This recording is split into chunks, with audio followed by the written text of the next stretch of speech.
What's up, guys? Welcome to the first episode of DNA Real Talk, which is a movie podcast. I am your host, Cameron. Alongside me is Sana and Corey. This is the official movie podcast of the Digital Nerd Advocates Network. You can find all of our content on the YouTube or the digitalnerdadvocates.com. And remember to like, share, and subscribe. And find our audio on SoundCloud and probably on iTunes, pending approval. Make sure you rate us and leave a comment and let us know how we're doing. And follow us on Twitter at the DNA Network and like us on Facebook and buy some of our merch on redbubble.com, which new materials going up every week or so. And new designs are being done, so look out for that. Let's get Panda. What? I'll tell you later. Okay. With all that being said, what have we all been watching? Well, we recently watched Birdman. That is an interesting film. It's good. It's good? But, man, I don't know if I could watch multiple movies like that back to back. Just because, It's intense. It is. It's like... What, just like the shooting style? No, just like... The meaning and the drama of it. Just like the way, like... The things that he's, like, conflicted about in his head. And the way they play out on screen. And, like, the ending. Oh, my gosh. The ending of that movie just really is just like... Wow. It takes a minute to get in the zone of the movie. Yeah, right off the bat, it's like it does the whole one shot, and it's like I knew going in and that the movie was about, like, Michael Keaton's character, like, was in a very successful superhero movie series called Birdman in the past, and like he's already hit that high, and now this is like the low, and he's like kind of struggling with how to stay relevant after falling from fame. Yeah. Which you got those things in the movie, right? Yeah. Which was almost like subtle commentaries on the actors themselves. Yeah. Because he played Batman, and Edward Norton's been known to be hard to deal with and stuff like that. And Emma Stone's been in a comic book movie already, so they make jokes at that kind of. Yeah. I thought that was funny. And like cool. That first scene where like didn't really know if like he really at first I didn't really know if he had superpowers or if he. Like, I knew he was a superhero, but I didn't know if he was, like, an actor playing a superhero or if he really was a superhero that was too old to do it anymore. And, like, I didn't really know that going into the movie, but after, like, the first 5 minutes, you kind of figure it out. And, like, he's sitting there levitating while he's meditating.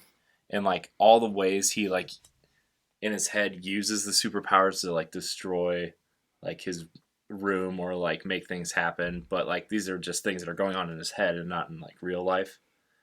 It's kind of like, it's interesting to get inside someone's head like that. It's really powerful. Yeah. And then when the Birdman character is talking to him and taunting him and in his ear and he's just screaming back at him, it was probably one of the most visual depictions of like voices in your head that I've seen in a movie that was like, it was just powerful. It wasn't too much. It wasn't confusing. It was... I don't know. I didn't really know what to feel during the movie because I had to like keep an open mind the whole time. It was powerful. It was confusing at times. Yeah, I was just getting into a couple times, but like, it's one of those movies that you really have to watch like multiple times to really like, for me at least, to like get it, and for someone that's not used to watching movies like that, because like I'm not the biggest movie guy. I mean, we've discussed multiple times about all the movies I've missed. Yeah.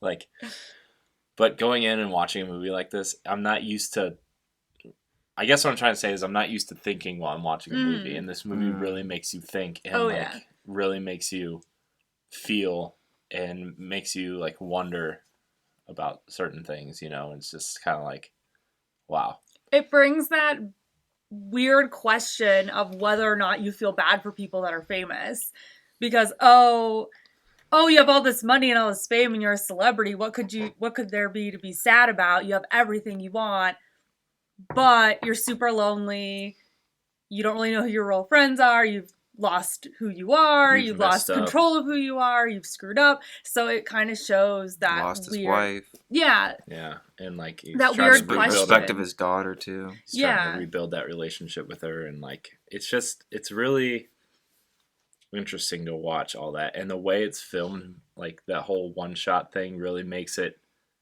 Dramatic. like really dramatic and kind of in your face about it. And it's like it was really, I like the way it was shot. It was really, it's like the dark cool. side of fame, I feel, is the tone of it. Because like I'm kind of used to watching movies, like we just saw Deadpool, right? And like you don't have to think. That's obviously a whole bunch of special effects and like green screens probably, and like all this animation and stuff, and you're not used to seeing like, oh well, this is like, it's not even a set. Like they actually go out on the streets of New York and they walk in through the theater, and like they go backstage of this theater, and like you walk up the stairs with the character to the dressing room, and like it's all really just, I don't know, the way it was filmed was really cool. I love Michael Keaton.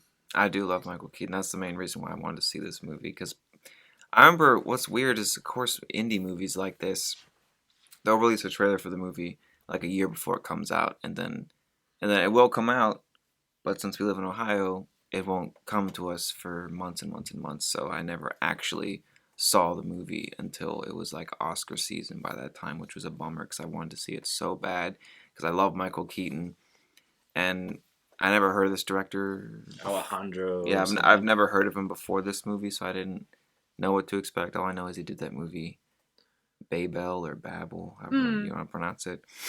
Didn't he do The Revenant too? Isn't that? And then he did The Revenant, which is funny because it's almost like he's trying to somewhat copy some of his shooting styles, because there's certain scenes in the movie where it's like he'll do like a really long one take thing, which is funny. But yeah, I love Birdman. I mean, it won Best Picture of the Year. When he was like, one of the most intense scenes in that movie is when he's standing on top of the roof of the building, and like you kind of wonder if he's like really gonna jump, and if this like the Birdman is actually like getting in his head, and if he's actually gonna like try to be Birdman and jump off the building and fly, and like at that point in the movie, like you had already experienced so much, and like I didn't know how far into the movie we were, so I was like, man, is this the end of the movie? Is he just gonna jump off and like try to fly? And like they show this whole thing where like he's flying through the streets of New York, and then I was wondering if they were just gonna like flash back to him on the like dead on the ground because he jumped off the building. And, right. Like, I know every time he did something like that, I was expecting them to like snap out of it and come back to reality, and they never did. Yeah. Which is really cool. At no point in time it was always in his reality. We were never in our reality. Well, it which wasn't I even thought his was reality. cool. It was like his head. Like I know, it always stayed in his head. Yeah. It never was in the point of view of the other characters. Yeah. Like real life. Yeah. It was always his. Yeah, which was like really interesting. And I don't know, Birdman was really, really good. Even if you're not into like in like I guess indie movies like that, like I didn't feel super indie. No, it didn't. And like but I mean, it had more production to it than like an indie movie regularly would. But and I just, anybody who is like, who likes the actors, who is just into like movies in general, should watch this movie. Seriously, it was really, really good. Yeah, it's a movie about everything. And like the ending, really is. and the ending when like, spoilers, this is the end of the movie, so if you know, I mean, we've been talking spoilers the whole time, almost, but like he climbs out the window, and like it really makes you wonder, is like what happened to him, and like what kind of like reality are you looking at? Reality? Did he like fly away? What is Emma Stone really looking at? At first I was like, oh, he jumped out, but then when she was smiling, I was like, oh, that must mean that he like freed himself from Birdman. But then I'm like, she might, I don't know what it meant. I know he didn't crash and die because she's smiling, but I don't know if it meant that he was freed from Birdman or that he was content with living his life with the Birdman in his ear. I don't know. I think that I purposely left it up to maybe interpretation. Like, I don't know. To me, it was kind of like the ending was more symbolic than like reality, which is kind of like almost what most of the movie was about. Yeah, and like pretty symbolic. Like he's finally known for something other than Birdman, and he's proud of it, and he's happy that's with why it he's and free. stuff. Yeah, that's kind of more what the end of the movie kind of told me. And I love that Birdman had that ridiculous Batman voice. Yeah, that like growl. I mean, nothing can be as ridiculous as Batman. I know, but I thought that was funny that they were kind of mimicking it. Yeah. One of my favorite scenes was seriously the scene where he wakes up the next morning from drinking and falling asleep on that like front stoop. Yeah. Whatever, and then he's walking down the street and there's Birdman there talking in his ear, and he just says everything that an audience, like the average audience member, thought. Yeah. Where he's like, they don't want this depressing acting. They want action. They want explosions. And it's like all that was like so much social commentary in one scene. And also just the delivery of that guy who's playing the young version of him is hilarious, and he's so awesome and so like volatile. He's the way he talks. He's like, "You're a god, motherfucker," and stuff like that. So that was one of my favorite scenes in the movie. That one will always stick in my head for sure. Yeah, I mean, I would. This is one movie I could honestly say like I would watch again just to like.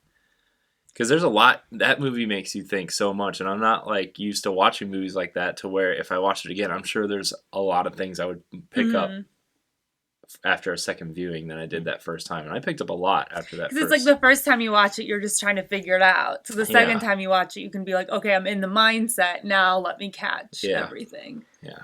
So. Yeah, I really enjoyed it. Yeah, Birdman, thumbs up.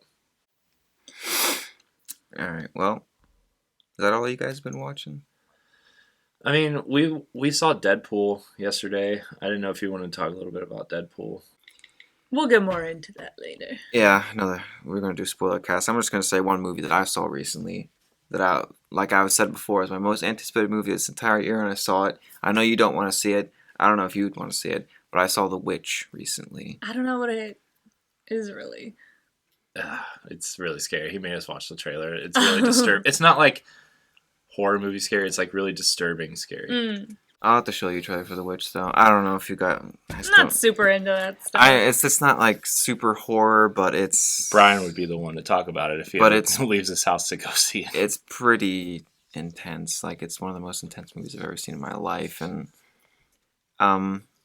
yeah, I was telling this to Corey, and I was saying it to other people I've talked about with this movie, is that I guess technically it's kind of a horror movie, but it's not the horror movie as in like it's trying to scare you, like something's going to jump out of the bush and scare you. It's kind of like the thing where it's like, it's disturbing, and there's certain scenes and imagery in this movie that is never going to come out of your head, kind of stuff.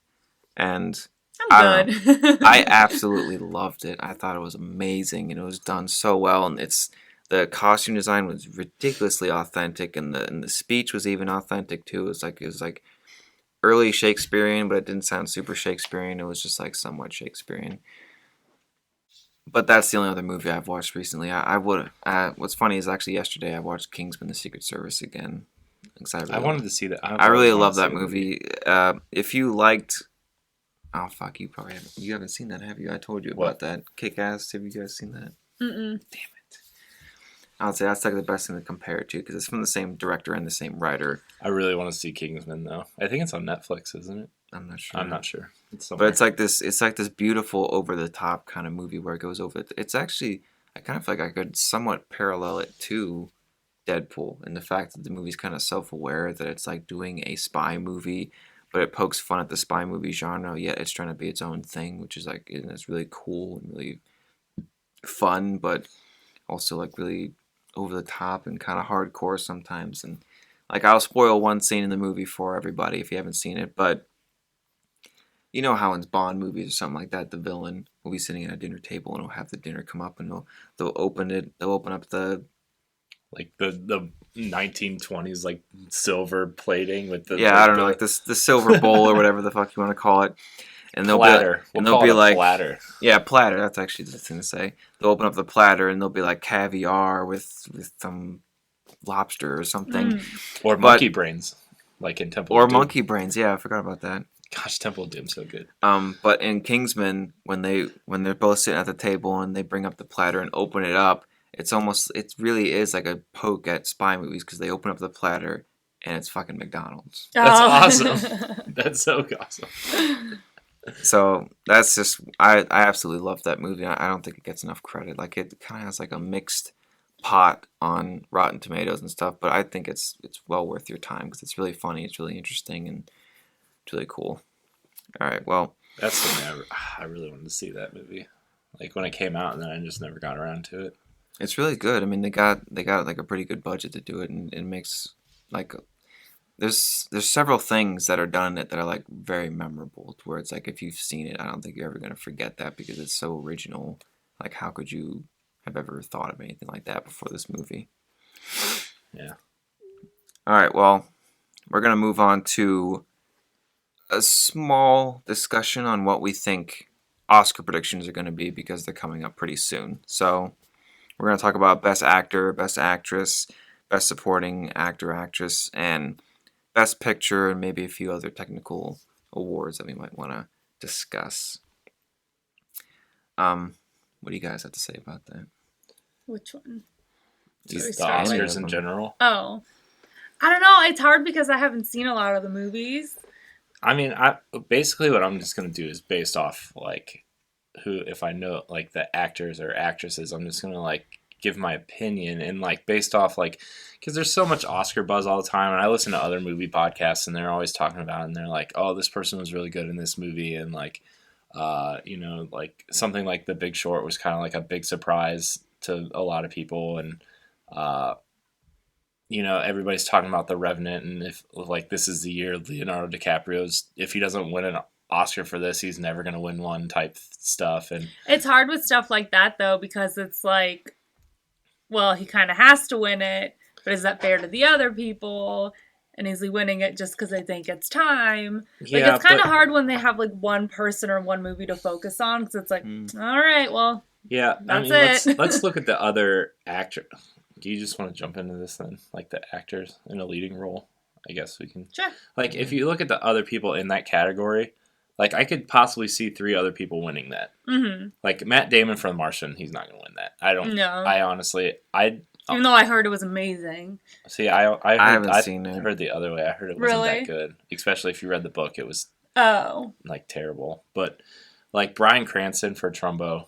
I love Bryan Cranston. Looking at the list right now, I only see 2 people who I definitely Michael Fassbender, I could see winning for Steve Jobs. Yeah. And Eddie Redmayne. I love Eddie Redmayne. There's only 2 people on that list who I really don't think are going to win, and that's Matt Damon and Leonardo DiCaprio. I think everyone else has a better chance of winning than those 2. Leo was great in The Revenant. Yes, he was. He actually had minimal dialogue, which is kind of crazy. But I just thought Bryan Cranston, Michael Fassbender, and definitely Eddie Redmayne and like turned in better performances and more interesting characters than he did. I'd love to see Bryan Cranston win. Yeah. Oh, he was so I good feel like that Trumbo. would be like just proving that he's not Walter White anymore. Like, I can do other things, and here I am, and I'm amazing because he is. I didn't even watch Breaking Bad. So I know, but that's you guys gotta watch Godzilla. Yeah, he was great in Godzilla. I mean, I grew up with him on like Malcolm in the Middle. Yeah. So it's like his range is insane. Yeah, that's kind of like where I know that's kind of what I know him as, is like King the of dad, Queens. the dad from Malcolm in the Middle and the neighbor from King of Queens. Like. I'm sorry, I could not watch Breaking Bad. I know this is a movie podcast, but I could not watch Breaking Bad after that first episode. I was like, what the fuck is this movie? The first episode? Yeah, where he's like standing in the middle of the desert in tidy whities and his button-up shirt. Because you judge everything from the first episode. No, I'm still watching Arrow and the Flash and The Legends of Tomorrow and Gotham and Supergirl. You're not helping your cause.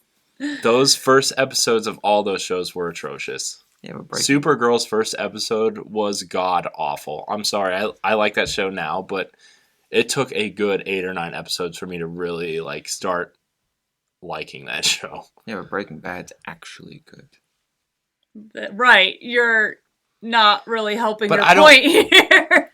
But anyway, back to Bryan Cranston outside of Breaking Bad. I'm just saying his range is ridiculous. He can be really, really, really funny, and he can be super serious. Yeah. He's a really well-rounded actor. I feel like that's his biggest plus. Did you watch Trumbo? I did. Was it good? It's amazing. I want to see it so He's bad. unrecognizable, honestly. That's the best thing I can say about it. It's like I will always love whenever I see actors do certain things like that. Like I'm trying to think of another example here.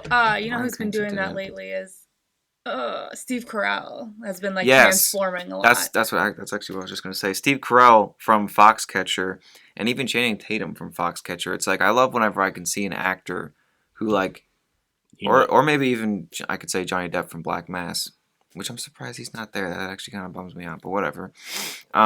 Where they'll pick up mannerisms and they really are like a completely different person in this movie. Like Bryan Cranston walks different. He slunched over and like he tightened his mouth because that's how Dalton Trumbo's mouth was, and he had the mustache and he spoke a certain way and he moved a certain way. And Steve Carell and Foxcatcher, he talked a certain way and he breathed different. He held his head back more, and Channing Tatum hunched over more and was like really tense the entire movie. It's like I always love seeing things like Eddie that. Redmayne in Theory and of Eddie Everything. Redmayne. Oh, I never saw that actually. Oh, when he plays Stephen Hawking. Yeah. Talk about transforming. Oh, I mean, he won the Oscar for that. Right. And he's in that category too. So I feel like they're all in that category for a reason. So could go anywhere. Eddie Redmayne, it's like I kind of wish he would win, but the material is so sensitive. I feel like it might not happen, but I wish he would. That was my first thought. Because it's like he's so good, but I think like I was telling you guys before, it's like the movie's so great, but it's like the material is approached in such a way to where it's like they're very unapologetic about it, to where it's like real intense, and it's like they don't hold back, to where it's like they're really going into this whole transgender thing, and sometimes it's like a little uncomfortable to watch, but it's still, I mean, it doesn't take anything out of the movie for you. It's an amazingly great movie, and Alicia Vikander is very good in it. She's been really coming up in the acting world. She was great in Ex Machina and Man from U.N.C.L.E. and now this too. Now what we're doing, actress. Let's see, who's even nominated? Who is there? Cate Blanchett, Brie Larson, Jennifer Lawrence for Joy, Charlotte Rampling, and I don't know how to say his name. Saoirse Ronan for Brooklyn. Saoirse Ronan. Saoirse, yeah. I want to see that. That's movie. What that looks like. I never saw Brooklyn. Actually, it was weird as I wanted to see it. I think Cate Blanchett is gonna take it. I hope she does. Actually, I love her. Because did you see Carol? No, but I want to. But she's just phenomenal. Like I don't care what she's in. She's amazing. Yeah, I mean she won for which sucks because the one she won 2 Oscars so far. I have seen the one that she won an Oscar for, which is I'm Not There, that Bob Dylan movie, which she was extremely good in that. But I hadn't seen the other one, Blue Jasmine, that Woody Allen movie that came out like 2 years ago. I haven't seen that one, and she won the Oscar for that. She's just classic. Yeah, she's good. She's really good. I'm wondering what she's gonna be like in Doctor Strange. Thor 3. That's what she's in. I think a lot of people are buzzing the Brie Larson girl's gonna win because that movie Room has been getting a lot of attention. I think there's no competition, honestly. I love Cate Blanchett, and she was amazing in Carol. So was Rooney Mara, but I think Brie Larson's gonna win this because I think Room's gonna sweep everything. Honestly, just because I never even heard of it until like Room is too good of a movie. Season. What is it even about? Aren't they like trapped? Watch and find out. That's it. That's all I'm gonna say. Because I kind of don't even want to tell you anything about it. I can give you guys that one too. Yeah, I think it's pretty clear she's gonna take it from what I've heard. Yeah, I mean, just the way you talk about Room and the way everybody's been talking about The Room, I feel like whatever that movie or the people in that movie are nominated for, it's probably gonna win. So, I don't know. What about actor in a supporting role? Who we got? We have Christian Bale, The Big Short, Tom Hardy, The Revenant, which I heard he was really good in The Revenant too. Mark Ruffalo, Spotlight, Mark Rylance, Bridge of Spies, and Sylvester Stallone in Creed, which a lot of people said he was really, really good in Creed. Yeah, but there's some drama with that. Why? Because they're saying that Michael B. Jordan should have been nominated if Sylvester Stallone was nominated. That's true. It's like Django Unchained all over again. So they're saying it's kind of unfair for Sylvester Stallone to get. But he won the Golden Globe, I think. Yeah, he did. I don't know.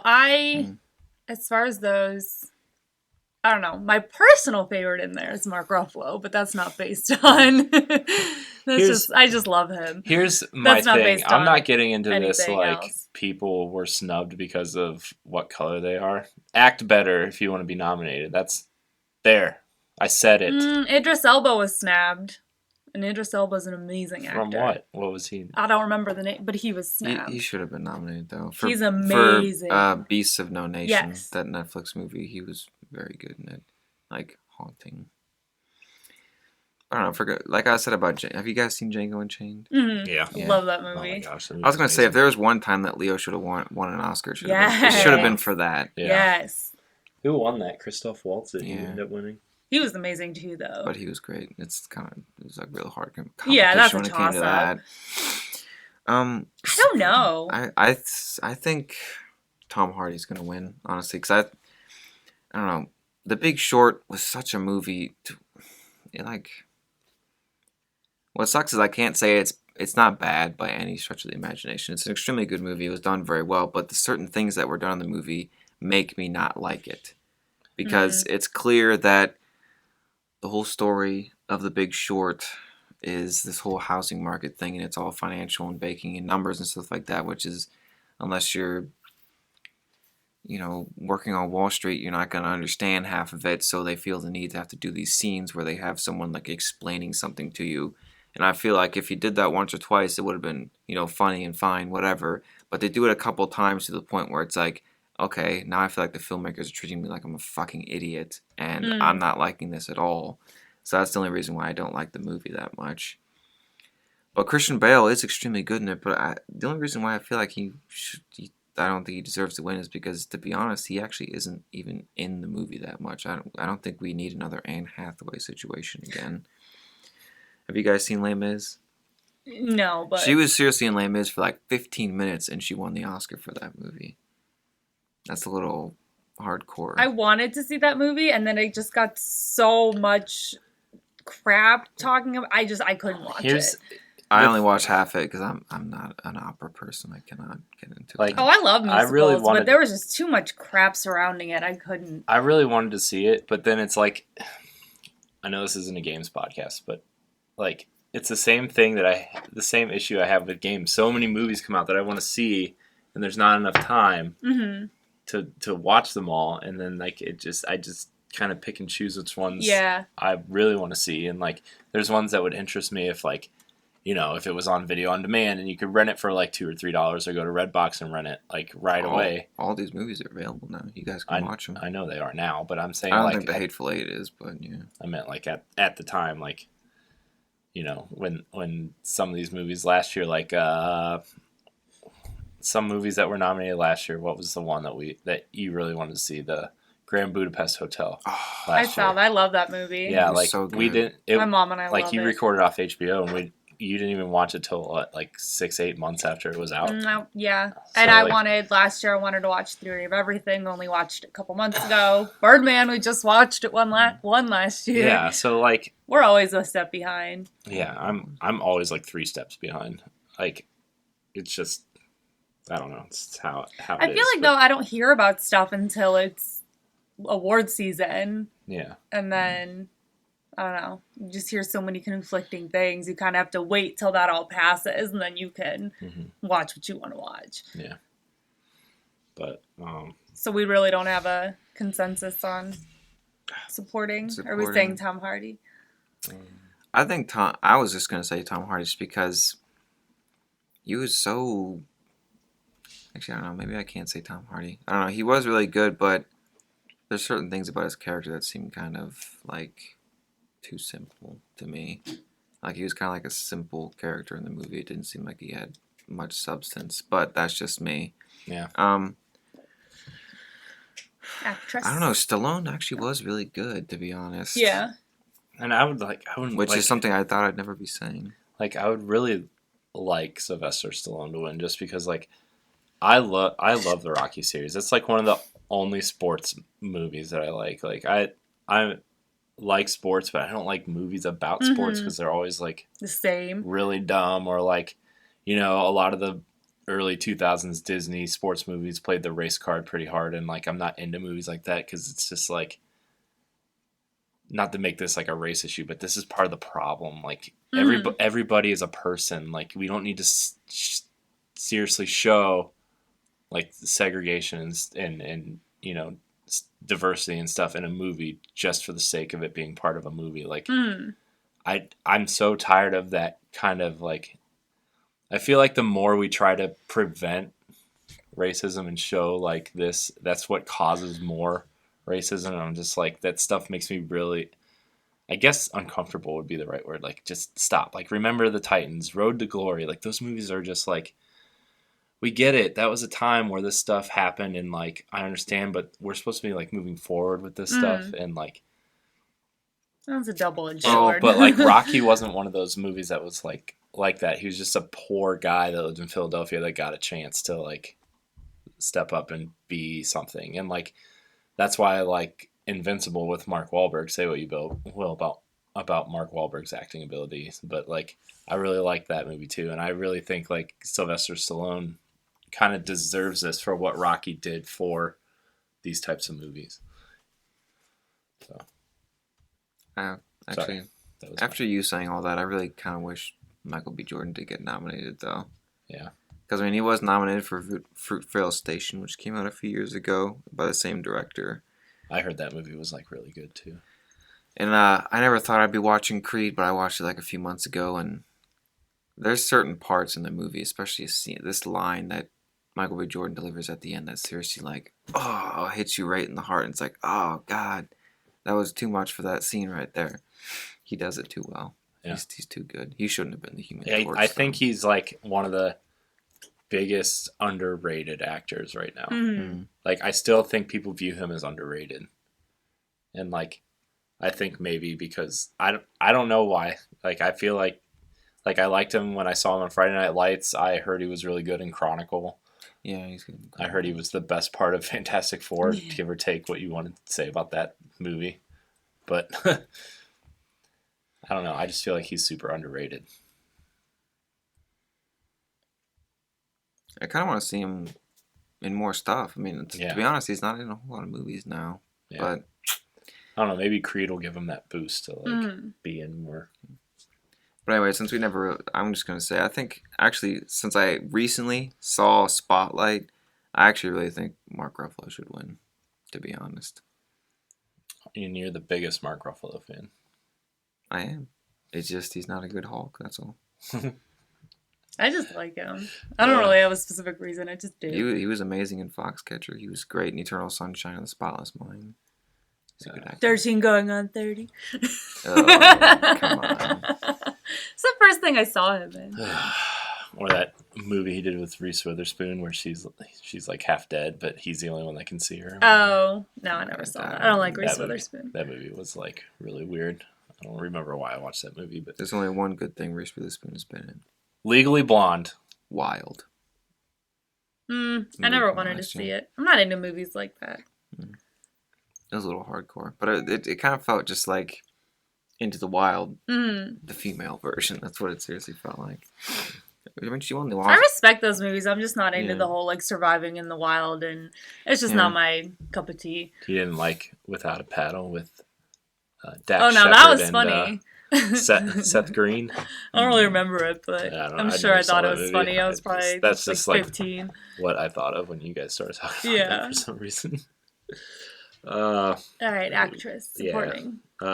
Jennifer Jason Leigh for Hateful Eight, Rooney Mara for Carol, Rachel McAdams for Spotlight, Alicia Vikander for The Danish Girl, and Kate Winslet for Steve Jobs. Well, Kate Winslet, I think, won the Golden Globe, so there's a good chance. So, do you ever think like people that win the Golden Globes kind of get snubbed from the Oscars because they already won something? Do you think that I've seen it go both ways so much that I don't know. Yeah. Okay. I don't know. That's always something that is like, well, they already won something, so let's give it to someone else type deal. I see it by like true performance, honestly. Like I think Sylvester Stallone was great, but I don't think I don't think he did a great enough performance to win an Oscar. Like I think the Golden Globe was something he deserved. Sufficient. Gotcha. Okay.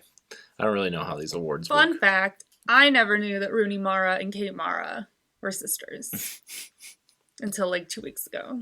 What, when they did like an interview together or something? Mm. Yeah. They just look so different. I never... Yeah, they do. They kind of have like the would same... Would never think. And Mara's not like that eyes, weird of a maybe? last name. Yeah. I don't know. Can't But stand Kate Mara. what do you think, Cameron?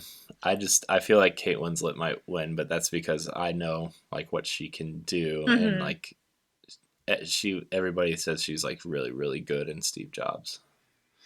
I out of the list of people, Jennifer Jason Leigh was good, but I don't know. As much as I really like Quentin Tarantino, I thought The Hateful Eight was actually just a touch too hardcore, which is something, you know, he always does in his movies where he makes them really hardcore and like super violent and stuff like that. But I thought when it came like to the third act of The Hateful Eight, it was like a little touch overboard with some of the stuff, and a few things he did in the movie I wasn't a fan of. But she was good, but I really don't know if she was like Oscar worthy. Maybe if I have seen the actress in something else, maybe I could be like, oh well, shit, she's completely different in this movie. But I've never seen her in anything before this. But when it comes down to everyone on that list, I seriously think it's a toss up between Rooney Mara and Kate Winslet, because I really loved both. I like Steve Jobs a tiny bit more than Carol, but I really love Rooney Mara. She's like she's incredible. She's my Hollywood crush, honestly. Ever since Girl with the Dragon Tattoo. But also Kate Winslet, I mean, she blew me away in everybody blew me away in Steve Jobs. Seth Rogen blew me away in Steve Jobs, which I would not have ever seen that coming. I was kind of thinking that maybe he would have been nominated for his role in that, but whatever. Yeah. I feel like they're not going to go down that path. They already nominated. Didn't they nominate Jonah Hill? Yeah, but he actually did good. That baseball movie. Yeah, for Moneyball, and then also for Wolf of Wall Street. Which I feel like they only go down that path every now and then. Yeah. I mean, yeah, those are just like I feel like those are just actors. Like those types of actors are just put in this like pool of like these people have a certain stigma about them that like if we actually rewarded them for something, like that'd be like, oh my gosh. Like, I don't know. I just feel like Seth Rogen and Jonah Hill. Well, the people that vote for the Oscars are very conservative. Yeah. So that's not going to be their number one choice. But I don't know. I thought Jonah Hill was really good. He was. In those movies. And it's kind of funny seeing those people, like those comedians from like that same era, all being in dramatic movies now and really pulling it off. Like Jonah Hill's done it twice now. Seth Rogen's done it Isn't there one like really recently? Oh, and when we were watching Zach Galifianakis and Birdman. I forgot to bring that up. Yeah, he was amazing. Yeah. I didn't even like realize it was him at first. I'm like, is that Zach Galifianakis? And he's like not being stupid because like you think Zach Galifianakis. But he wasn't like overly serious. He was just good. Yeah, you just think the stupid Hangover movies and like the stupid piano stuff he does on his stand-up stuff, but like stupid piano stuff. Yeah, and you never watched that? I have. Like, I'm not saying like it's stupid. I'm saying like it's like his routine. Like it's just like he's doing comedy and it's stupid fun and whatever. But like I didn't mean like stupid. It's stupid. but I meant from that because you know how they like there's a certain group of comedians who pretty much like stayed together for certain movies. Like it was Seth Rogen, Jonah Hill, Paul Rudd, Jason Segel, all these people, like, they did several movies together. And it's funny to see... the director that puts them in Judd Apatow. Yeah, Judd Apatow people. It's like all the Adam Sandler movies have the same people in it. But it's cool to see these actors who were known for comedic roles coming out and doing dramatic roles now and really pulling it off, because Jonah Hill's done it twice now, and Seth Rogen tried twice but only succeeded once. And then Jason Segel recently did that movie called The End of the Tour. And he was amazing in that. I actually was kind of hoping that he would have been nominated too, but whatever. That's another thing that's like, maybe not. before we get into Best Picture, do we want to talk about animated film real quick? Because like, there's like, out of this list, there's like a clear winner. Even though I didn't really care for that movie, but you think that there's going to be something different's going to win. I've only seen one of the movies on that list, and I think it's going to win. So that's all I think. Cause What, Anomalisa? Is that? Yeah, and Boy and I don't know. These Name them off. Anomalisa, which he says is really, really good.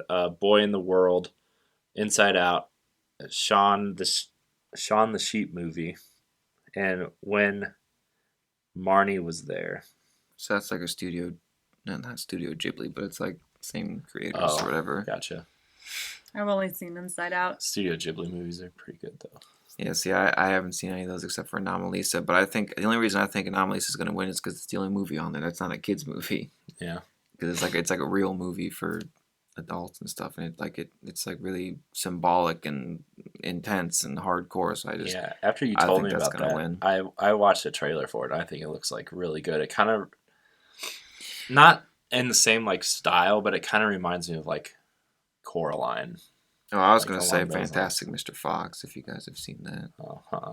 It kind of feels that same way, where it's like old style of stop motion rather than like Coraline and Paranorman and stuff like that, where they use CG to like smooth over everything. It's like they use the old style where it's like it's a little more like robotic and jerky to where it's not so smooth and fluid. I was trying to think of like the tone of the movie where it's more for like adults, and it's kind of like because Coraline was, I mean, like it was sort of not, I mean, it wasn't really a kid's movie. There's some like kind of intense themes in that movie. So well, it's kind of hard to try and compare these two. I mean, Coraline's rated like PG and Anomalies is rated R. Yeah. But I would say if you guys are gonna watch this movie, just heads up, there was one scene I didn't see coming, and it's kind of long. Cool. I'll wait for it. Nah.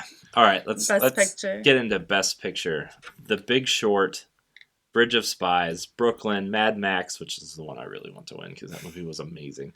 The Martian, The Revenant, Room, and Spotlight. I haven't seen enough of them to have a clear opinion. Mad Max is really good. See, I've seen most of them. The only ones I haven't seen is The Martian. Martian's not going to win anyway. And Brooklyn. I'm really curious as to why in the hell Bridge of Spies is all over the place. Like, to be honest, whenever I saw critic reviews and stuff like that, it was kind of like split down the middle. Like, Bridge of Spies is good, kind of thing. I'm really confused. That many good movies this year that they just had to pick one to fill the 10 spots. Kind of feels like it. But, I don't know. Like I said before, honestly, I think Room's going to win. It's the one that has I don't know, it has like the most intense and real feel to it. And Mad Max is great, but I mean, it's not the kind of movie that wins an Oscar. I really don't think it's going to win the Oscar. Yeah, it's cool that it's made it this far though, because it does do a lot of really innovative and cool things in the movie. It's just like I don't think it's one of those movies that's going to be like change your life kind of thing. Yeah, I think it's down to Room and The Revenant. Just because The Revenant has gotten so much buzz. Yeah, I kind of... And all these movies, too, like, the directors could win, even though the movie doesn't win. Like, the parts of it that are special could still win. Yeah, I feel like The Revenant is getting so much buzz that, like, I kind of don't want it to win. Honestly, I really don't think it's going to. I mean, it's... The director could win. Yeah, he might win, actually. But, yeah. Actually, after having recently seen Spotlight, I feel like it might actually be between Room and Spotlight. Really? Because they're both movies that like feel the most real and have the most like in-depth worldview, kind of. And because Spotlight's, a real thing. It's like a real true story thing. And I think last time we did the podcast, I was saying that it felt kind of weird because at the end of the movie, there's, how some movies, like real, like true story movies, they'll have like paragraphs at the end of the movie, like explaining things.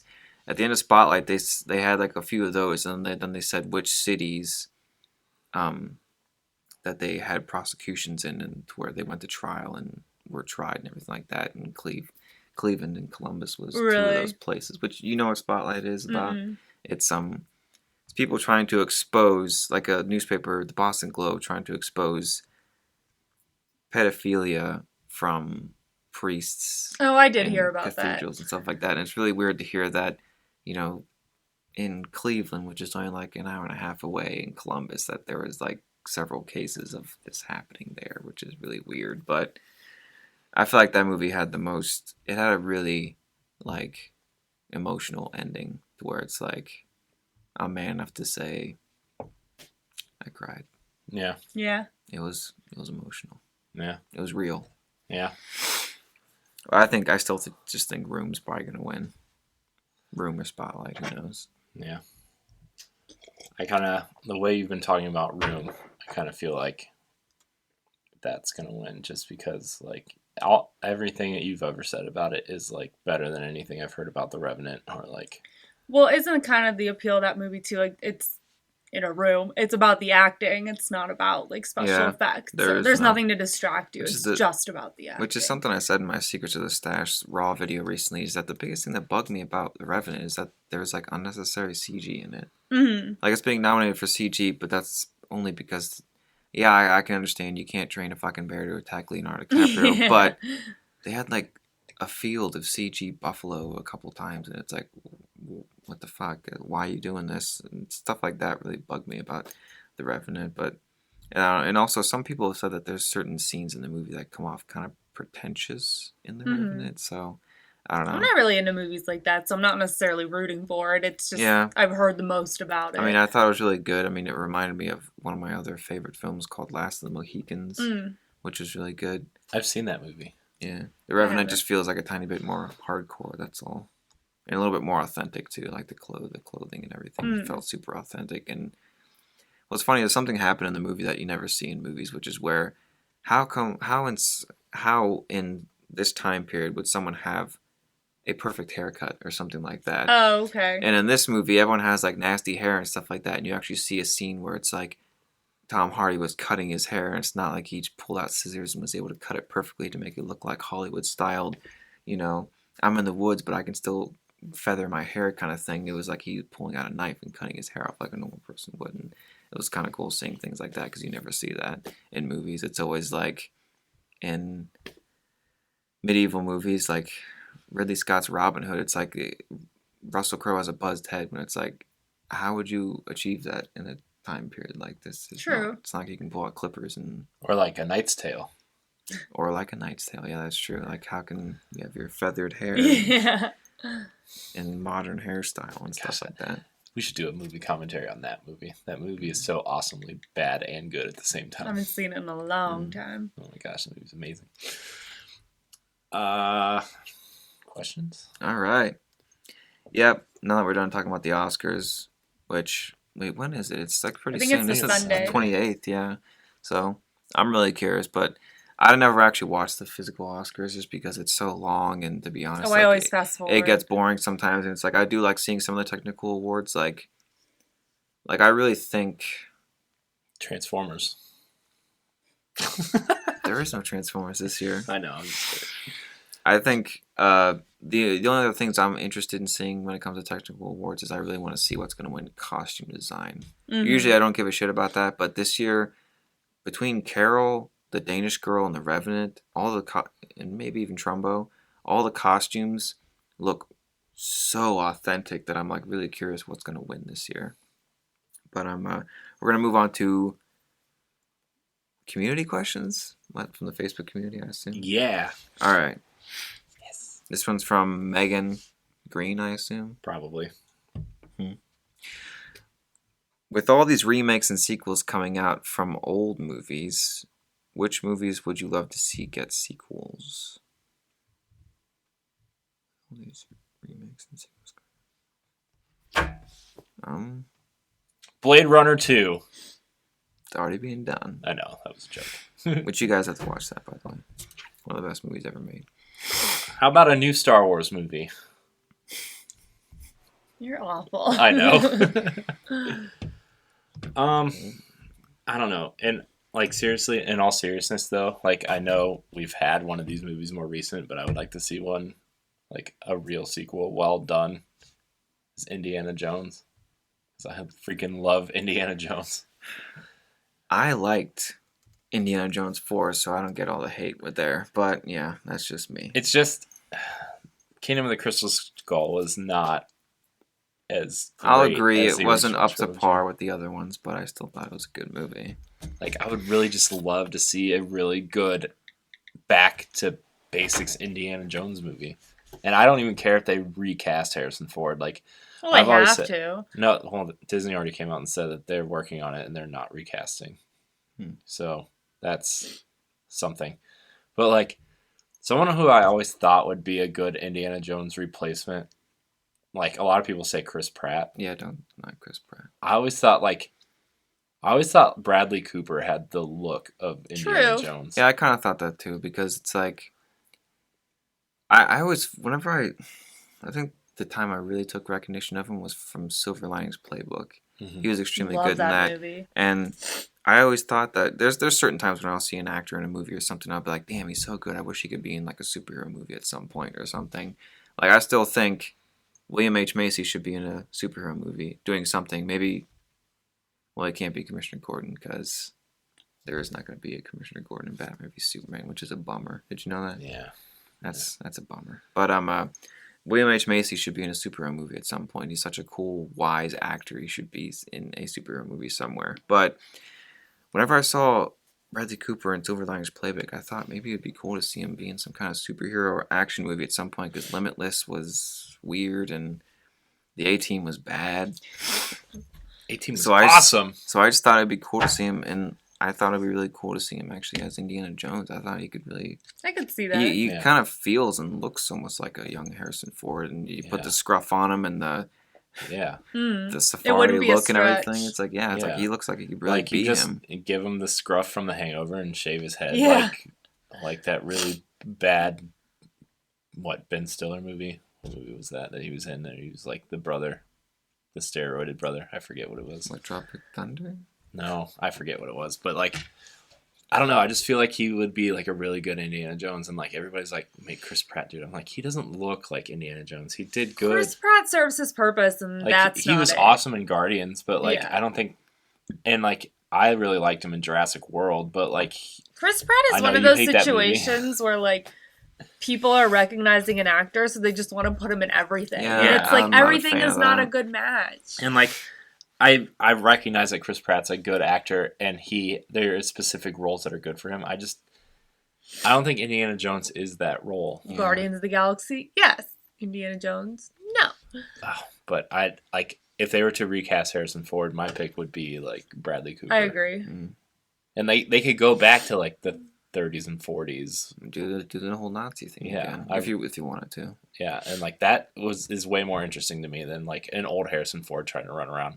Right, especially because he just shows no interest in anything anymore. So he's not going to enjoy doing it. You're going to be watching him. We can't spoil Star Wars. She hasn't seen it yet. No, but he's just like grumpy anymore. I know. Like, even in that Disneyland 60 thing we watched, he was like he was clearly reading off the screen, and he was just like clearly he's just didn't not want to be lively anymore. And it's not because he's older. It's just because he doesn't give a shit. He does have like anxiety issues though. But he does. But I think that's why I'm really excited for the Blade Runner sequels, because watching certain interviews with Harrison Ford, he gets like a little doped up before he goes on because he has hardcore anxiety. But you ask him about Star Wars, it's like he like rolls his eyes. I don't give a fuck anymore, kind of thing. And he was definitely interested in. He definitely loves being Indiana Jones more. That seemed more apparent. But whenever people ask him about Blade Runner, he like lights up about it because he did have a hard time on set because the whole movie kind of went through like production nightmare and stuff like that. But the movie's so interesting and well done, and was so like went through so many weird decisions and like the design and everything like that. It's such a cool movie, and that's why I'm really excited for the second one, because I feel like Harrison Ford is actually going to give a fuck this time. No offense to him. I'm sure he doesn't really care what we Harrison say on our Ford, little he can do what he podcast. wants.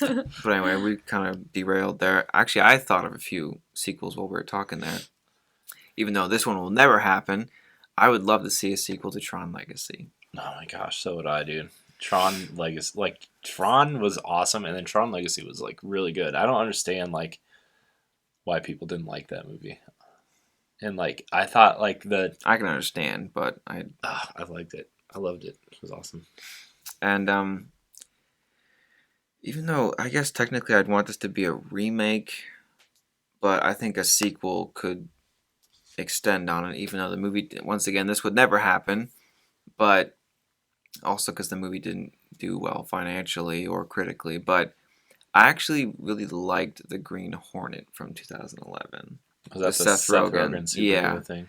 Like I think if you came in with a sequel and just took the movie like a touch more seriously, it could end up being a really cool like crime movie kind of thing with them in it. But the movie did pretty bad. And it's like, I'll admit, watching the movie, it's like there's a lot of dumb parts and like there's like Seth Rogen isms and stuff like that. But I think I loved the Green Hornet so much, like the comic and stuff like that, and I thought the movie was actually like a decent portrayal of them. So I thought it'd just be cool if they could go on with a sequel and like extend on that and make them better.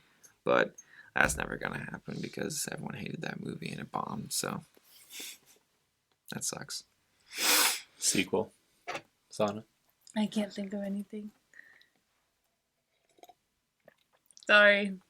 Probably think of something like in the middle of the night. I don't know. What's the next one?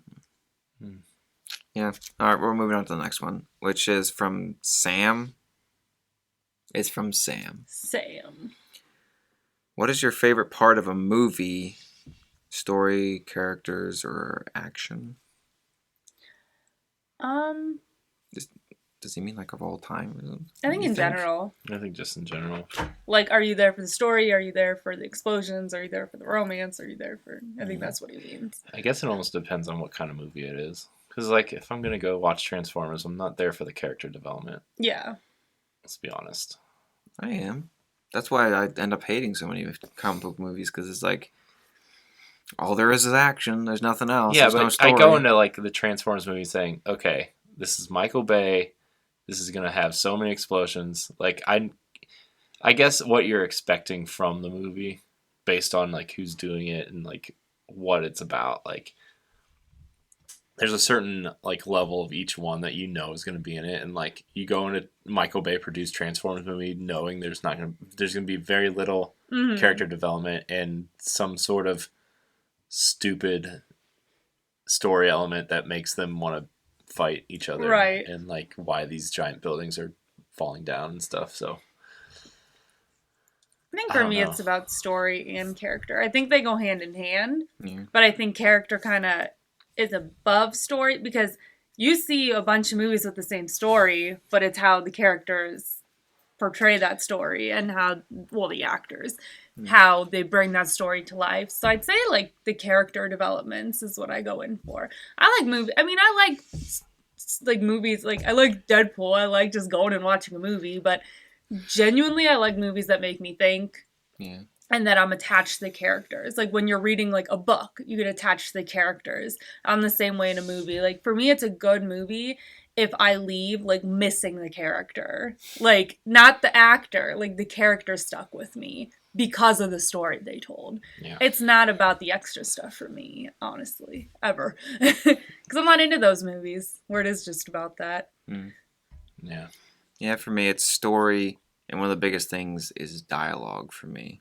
Because there's been times when it's like, yeah, there's a good story there, and there's good characters there, but the dialogue sounds so unreal that it's like, how can I get into this? Because this isn't how normal people talk. Right. True. Sometimes I get lost in dialogue. Yeah. If it's not something I understand, or if it's like a really, really rough British accent and like I can't understand, like I can't get into it. And that's fine. That's the way people talk. I'm not hating. It's just like if I can't understand it or like literally hear it, then I can't get into it. Yeah. I guess, I don't know. Like, I don't know. For me, it's still like that thing. It depends on what I'm going to see the movie for. Right. Like obviously I'm not going, I didn't go into Birdman expecting like explosions or, big action set pieces, but I also don't go to Transformers for the intricate character development and stuff. But I guess in general, like I would like to see a good combination of all things. Like sometimes, like I don't for me, I don't like to go into movies like thinking too hard. Mm-hmm. So like, I guess like just a good combination of all three. Like I want good characters. Like I want enough of a character to be like, okay, you're not boring. Like, Yeah. because without good characters, like, what's the point of like watching this movie? And like, I want a compelling enough story to where like it's the movie's traveling at a decent pace, and like, I don't want scenes that are just like, okay, we're not moving this plot along because it's like just a dead scene. Mm-hmm. But like, I don't know. I like scenes that would like where the characters are talking to each other and developing a decent character, and like I guess that's why like certain TV shows are better at this than some movies are, like because you have an extended period of time to get to know these characters as opposed to like a 2.5 hour movie. True. To like a 13 to 26 episode season of a show that's like halfway decent, which is like my biggest thing with The Walking Dead is like, that's why I don't watch it anymore, is like the same types of situations and stories keep coming up, and the same characters are like in these stories, and then they kill off characters and bring in new ones and try to make you care about these characters when they're just going to die anyway. Like I don't care. Like that's, so I don't know. I like a combination of all three.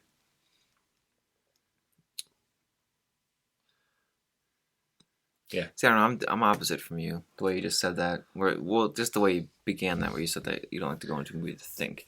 Honestly, those are the movies I enjoy so much more. Like, I remember a few podcasts ago, like maybe last podcast, the movie I suggested was Nymphomaniac, and that was like one of the most thought provoking. I love watching a movie where it's like it's really making me think about how I view things, or how how certain people will act, or human behavior and stuff like that. I always love watching those kind of movies, and I do love watching an action movie here and there, like guilty pleasure kind of. One of my favorite movies is Army of Darkness, and that movie's absolutely ridiculous, but I still love it. It's so good, and Bruce Campbell's so weird in it, but that's just me. Don't get me wrong, like once in a while I like to sit down and watch a movie that'll make me think, but that's not like your go-to. Yeah. Like I really did love Birdman, but I couldn't, like every movie I watched for like a week, that could not be it. You like, need to throw in like silly stuff. And... Yeah. I don't know. All right, well, I'm skipping that last question. Sorry. We're just going to move on to this next thing, which is something that we're going to put in the podcast from now on, which is either one of us could suggest one. But this week I'm going to suggest, which is an indie movie of the week, which I think people should look up and watch because it's worth your time. And I make sure to, over the week, look through ones that I feel like isn't too hardcore or isn't too explicit or something like that, but it's like the fine line of that, to where anybody could go and watch this and not feel weird afterwards or something. And the one I'm going to suggest this week is called 99 Homes. I'm not even going to say much else about it. I'm just going to say look it up and watch it. That's all. It stars Michael Shannon and Andrew Garfield. It's extremely good, and it feels very real. That's the best thing I can say about it. Yeah, I was going to watch that before the podcast today, but I ended up like going to bed early last night and just like zoning out and falling asleep. Oh. I'm going to watch it before next podcast. So, well, next Real Talk we'll probably talk about that one then. 99 Homes, since I suggested it too. All right, thank you so much for joining us on the first episode of Real Talk. Remember, you can find all of our content on YouTube and thedigitalnerdsadvocate.com. And remember to like, share, and subscribe. And you can currently find audio on SoundCloud, and I know the script here says probably on iTunes, but it is on iTunes now, right? Yeah. Yeah. We got approved after I wrote this thing down. And make sure you rate us and leave a comment and let us know how you like the show. Follow us on Twitter at thednanetwork.com. Not .com. At the DNA Network. And like us on Facebook. Buy some of our DNA merch on the Redbubble page, where new material is going to be put up every week. Yeah. Kind of. We're having internal discussions. we're all in artist block, so it's gonna be a while. So yeah, and thank you so much for watching, and until next time, we're out. You didn't like my "That's a Wrap," like a rap in the movie. Oh, I just thought you were just putting that there for some reason. No.